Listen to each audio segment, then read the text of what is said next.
C'est le Radio Cote et son électron libre sur le 104.8, l'émission déjantée du mercredi soir. Alors, monte le son. Et bonjour. Direction de l'autre côté de l'Atlantique et non au pays de tous les excès où deux vieux ancêtres se disputent actuellement pour une présidence. Quelle idée.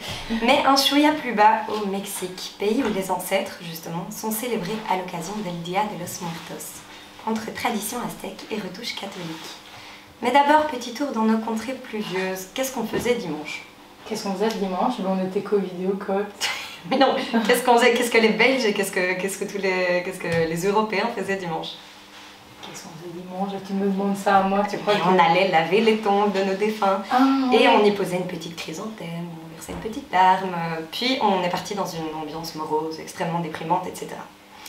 Suivons le petit Juan Pablo, 10 ans, mexicain. Les 1er, 2 et 3 novembre, Juan Pablo, excusez le nom on ne peut plus cliché, ne va pas pleurer les défunts de sa famille. Non, il va les fêter. Mais comment ça, mon petit? Eh bien, en les invitant dans le monde des vivants. Juan Pablo se rend chaque année, en début de mois de novembre, dans la ville d'où est originaire sa famille. Il peut faire des heures et des heures de route pour rejoindre ce lieu, peu importe. Faut dire qu'il louperait la plus grande fête populaire du Mexique. Et une fois arrivé dans son petit village, l'heure est aux préparatifs. Je m'explique. Dans chaque maison, un autel pour les défunts de la famille est dressé. Sur cet autel, qui peut parfois prendre plus de 5 heures à monter, rien n'est laissé au hasard. Toutes sortes de décorations traditionnelles entourent là où les photos des ancêtres regrettés. Mais les décorations traditionnelles ne sont pas quelques fleurs par-ci par-là, vite fait. Non, tout est calculé, tout a un sens. C'est une vraie prise de tête. Par exemple, il y a toujours des calaveras. C'est des petits crânes en sucre, de comestibles, décorés, où on inscrit le nom des vivants de la famille. De génération en génération et de mois de novembre en mois de novembre, les petits crânes en sucre s'amassent et se décomposent, pourrissent, etc., etc. Mais c'est pas grave, ça préserve la mémoire. Autre exemple, les fleurs disposées partout à terre. Les fleurs associées à cette fête sont des cempasúchil. Ce sont des fleurs généralement oranges qui ont un parfum particulièrement attrayant. C'est ainsi que les Mexicains espèrent attirer leurs morts. Mais Juan Pablo est tout? Mais non, bien sûr, de l'encens est également disposé un peu partout dans la maison, ainsi que des bougies dont le nombre représente le nombre de mois depuis le décès du défunt. Des papel picados, donc c'est des petites guirlandes de papier qui représentent la vie des défunts, et de couleurs, et de la sciure de bois colorée sont aussi exposées, histoire que la maison soit la plus sexy possible pour l'arrivée des morts. Une maison sexy, on est là. Ouais. Parce que oui, le but est de faire revenir les défunts de l'au-delà pour faire la fête avec eux. Pour ça, le petit Juan Pablo dispose sous cet hôtel carnavalesque de la tequila, du rhum, des burritos, un peu de citrouille sucrée, etc. C'est pour ça qu'ils reviennent les morts, c'est pas pour les décorations, c'est pour la tequila. Mais bien vu Zoé. Mais oui, Papy Pablo aimait ça de son vivant. Du coup, notre petit homme Juan Pablo lui a donc préparé ses petits plats préférés pour son retour sur Terre.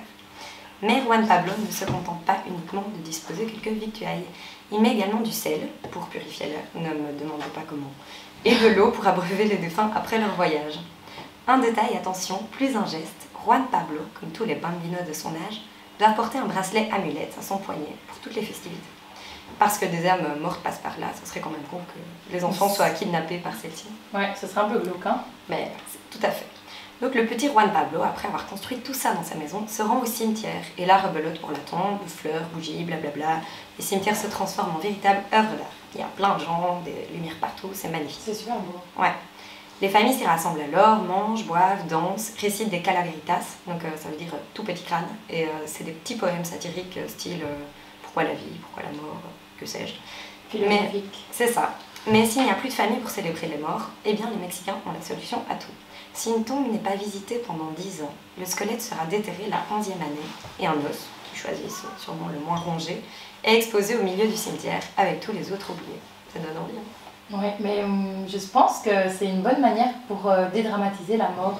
Ouais. Ils le voient comme une fête et non comme un événement triste. Regarde, moi tu me dis qu'est-ce qu'on fait ce dimanche, je te réponds à côté de la plaque parce que c'est pas quelque chose de gai, alors que si c'était une fête où on peut communier avec les personnes mortes, etc., je trouve que c'est une manière plus positive de voir la mort en tout cas. Je trouve aussi. Et en plus, cette fête, elle dure 3 jours. Donc c'est vraiment la fête partout dans la ville, etc.